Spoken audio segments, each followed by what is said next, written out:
Hello friends, आज मी आलेले आहे परेल वर्कशॉपला। उद्यापासून आपल्या आईचं आगमन होणार आहे। सो चला तर मग बघूया कशी तयारी चालू आहे परेल वर्कशॉपमध्ये।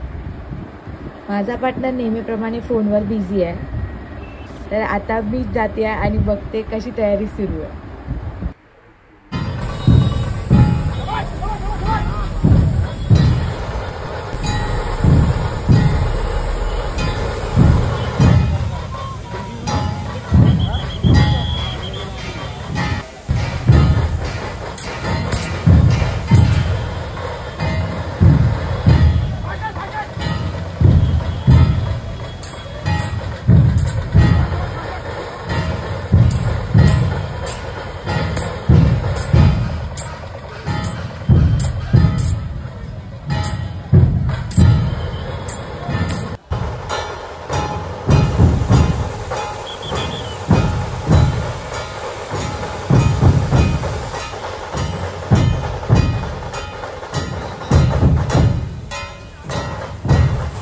माझा हा मिनी व्हिडिओ तुम्हाला जर आवडला असेल तर नक्की लाईक, शेअर आणि सबस्क्राईब नक्की करा।